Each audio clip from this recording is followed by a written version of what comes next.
Bien, bonjour à tous.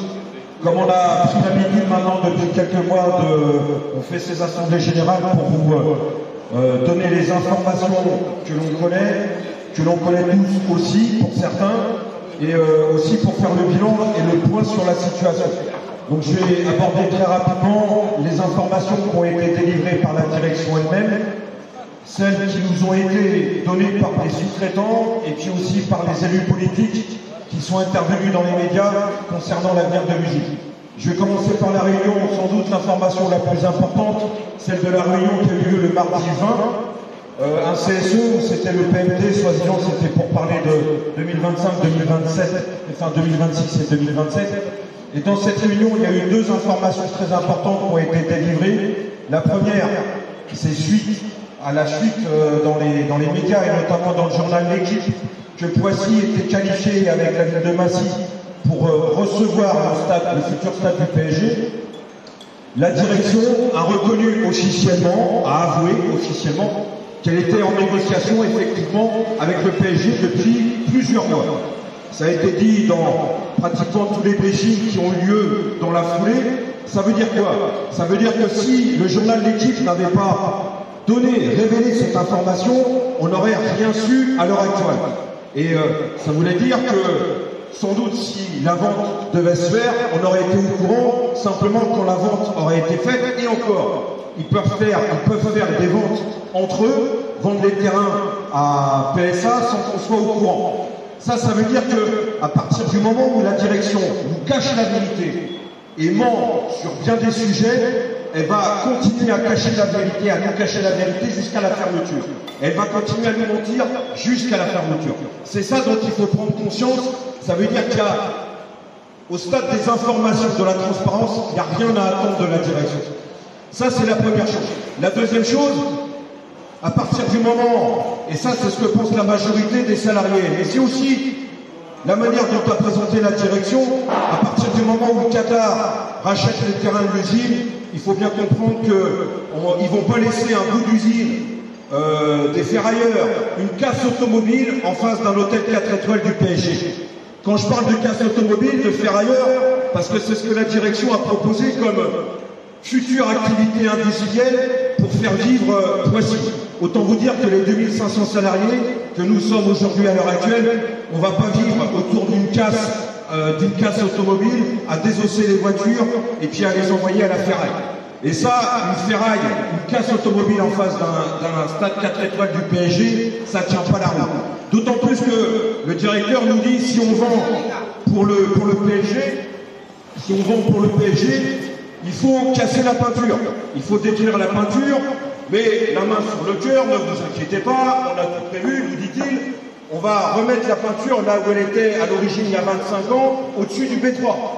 Alors pourquoi il y a 25 ans, ils l'ont déménagé au Rapi à plusieurs centaines de mètres? Parce que justement, le B3 est un bâtiment qui est complètement vétuste. Les caristes, les carafourches, quand ils passent là-haut au premier étage, les roues, elles s'enfoncent dans le plancher. On ne peut plus faire circuler des carafourches au premier étage du B3. Et il nous dit, vous inquiétez pas, en 2029, peut-être qu'on fera la peinture là-bas, avec une mise en service en 2033. Autant vous dire qu'en 2033, on ne sera plus là. L'usine, elle sera fermée. Donc tout ça, c'est du baratin pour essayer de recréer l'espoir sur le fait qu'il faut attendre, il faut rien faire. Par contre, il faut fabriquer les voitures. Et nous, ce qu'on veut, le stade, c'est pas notre bataille, le stade. On n'est ni pour ni contre le stade. Nous, ce qu'on veut, c'est avoir la réponse sur comment on va faire vivre nos familles après la MOCA. C'est ça qu'on veut savoir. On veut avoir des garanties en fonction de l'âge de chacun d'entre nous et de la situation personnelle de chacun d'entre nous, comment on va continuer à faire vivre nos familles après la MOCA. Et ça, c'est une vraie bataille. C'est la nôtre, c'est celle des salariés et de leurs familles. Et c'est ça qu'on doit livrer. Je vais parler maintenant de l'intervention de Valérie Pécresse, présidente de la région d'Île-de-France, qui a parlé sur France Info. Cette vidéo a énormément circulé dans l'atelier, où elle dit qu'elle a vu les dirigeants de Stellantis la veille, et qu'elle dit, comme à Renault-Flain, il n'y aura plus de fabrication de voitures ici à Poissy. Ça, c'est très important comme information. Si elle se permet de dire ça à un média aussi gros que France Info, c'est qu'effectivement, comme elle le dit, et là elle dit la vérité, elle a discuté avec les dirigeants de Stellantis la veille. Et elle le dit parce qu'elle, c'est une politicienne.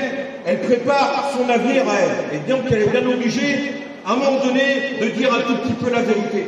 Et ça veut dire quoi? Ça veut dire qu'indépendamment du stade de foot, s'il vient ou s'il ne vient pas, ici, dans cette usine, et c'est ce que nous avons dit depuis juin 2024, qu'il n'y aura plus de fabrication de voitures dans cette usine. C'est-à-dire que depuis le début, on dit la vérité, et rien que la vérité, ni plus, ni moins. Et ça veut dire beaucoup de choses. Ça veut dire que les sous-traitants, Lear, Forvia, tous ceux qui nous amènent les éléments de pièces pour fabriquer la voiture, eux, ils sont morts. Ils sont morts après la moca.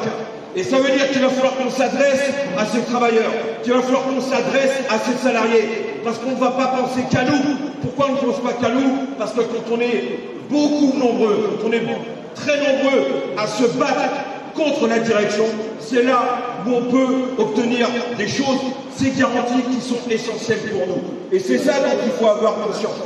J'ai un petit élément. On avait un rendez-vous. La maire de Poissy nous avait proposé un rendez-vous pour discuter justement de l'avenir de Poissy. Ce rendez-vous, il a été décommandé vendredi à 18 h pour hier matin à 11 h 30. Pourquoi elle a décommandé comme ça d'une manière aussi rapide? Et comment, dès le vendredi après-midi, avant même qu'on sache qu'il soit décommandé, vous avez un certain nombre de représentants de la direction ici sur HT qui passaient avec la banane. On les a vus hier après-midi aussi. Les membres de la direction La Banane, ils ont le sourire parce que c'est eux qui ont fait pression sur la maire de Poissy pour qu'elle ne nous reçoive pas. Parce que quand on va voir des responsables politiques, que ce soit la ville, demain que ce soit Valérie Pécresse, ou le ministère de l'Industrie, ou même plus, on n'en sait rien, on n'y va pas simplement à 2-3 délégués pour discuter sur un coin de table en secret. On propose un rassemblement qui est un maximum de salariés, qui pèse sur la délégation et qui montre aux responsables qu'on va voir qu'il faut nous prendre au sérieux. Et il va falloir nous prendre au sérieux. Alors, cette petite manœuvre, elle est terrible, elle est infantile. Et elle démontre un peu je veux dire, la faiblesse dans laquelle la direction se trouve. C'est qu'ils en sont à ramasser des coupures de presse sur les tables, ils en sont à décommander des rendez-vous, mais il y a bien des choses que l'on fera où ils ne pourront rien faire du tout. Ils ne pourront rien décommander, et ça, c'est des choses qu'il va falloir qu'on discute par des petites réunions et qu'on s'organise et qu'on renforce notre organisation. Je vais finir sur la dernière information très importante, c'est celle du vendredi lors de la réunion du CSE ordinaire. La veille, un certain nombre de sous-traitants m'ont contacté directement pour me dire « Jean-Pierre, on est en réunion de CSE ici à Forvia, là à Lear, etc. pour être consulté sur une baisse de production qui aura lieu chez vous à Poissy, mi-août, au retour des congés. Et cette baisse de production, elle est très importante. Ils ont été consultés, je dis la vérité, rien que la vérité, ni plus ni moins. Ils ont été consultés sur, on passe de 462 voitures à 340 voitures. Ça veut dire une baisse de 26%. C'est énorme, énorme. Ça veut dire qu'on passe de 33 à l'heure à 24 à l'heure. Ça veut dire que la direction va s'en servir pour encore supprimer les emplois. Parce qu'à chaque variation de cadence, qu'elle soit en augmentation ou qu'elle soit en baisse, la direction cherche toujours à surcharger de travail les salariés sur l'échelle et partout. Et ça, c'est très important. Alors ce vendredi, le DRH d'Hachet dit c'est une check news, il n'y aura pas de baisse de production, c'est un mensonge. Donc, on verra les camarades. On verra les camarades. La direction dit que c'est un mensonge, nous on dit que les sous-traitants nous donnent cette information. Et entre nous, on préfère croire nos camarades là-bas, des syndicats, des sous-traitants, plutôt que le baratineur qui s'appelle Pierre-Yves Dachet, qui manque comme un arracheur de dents. Et ça, il faut bien en prendre conscience. Alors tout ça au bilan, ça veut dire quoi? Ça veut dire que depuis le début, on a raison, les copains. C'est qu'ils sont en train de préparer la fermeture de l'usine. C'est qu'ils sont en train de tout faire pour vendre tous les terrains de l'usine au Qatar. au PSG, pour faire un PSG Nord, avec non seulement un stade de 60 000 places, mais derrière c'est tout un complexe commercial, des hôtels, des restaurants, des salles de cinéma, peut-être des casinos, on n'en sait rien. Ça veut dire que c'est énorme, c'est gigantesque ce qu'ils veulent faire. Et à partir du moment où Stellantis met tout son poids dans la balance, où ils ont dans leur poche Valérie Pécresse, la maire de Poissy, le député du coin, le président du conseil général, tout le monde cherche à ce que cette vente elle soit réussie. Nous, ce qu'on cherche, c'est avoir des garanties après la MOCA. Comment nous allons continuer à faire vivre nos familles? C'est la seule question.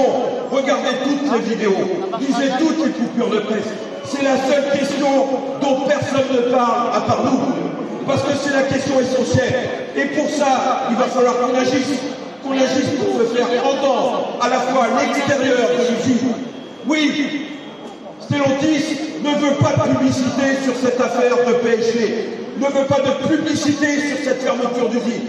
C'est la raison essentielle pour laquelle ils ont fait pression sur la maire de Poissy pour qu'elle ne nous reçoive pas. Parce qu'on sait qu'à chaque fois quand on va se déplacer, on va poser la vraie question, c'est les garanties pour notre avenir de travailleurs. Alors les copains, je vous invite à lire tous les tracts, à lire toutes les coupures de presse, à voir toutes les vidéos et à vous faire votre avis. Mais après, il va falloir qu'on agisse. Et pour agir, il va falloir se mobiliser, les camarades. Voilà ce que je voulais vous dire. Alors, bon courage à tous. Et puis, vive la mobilisation des travailleurs. On ne se laissera pas faire, les camarades.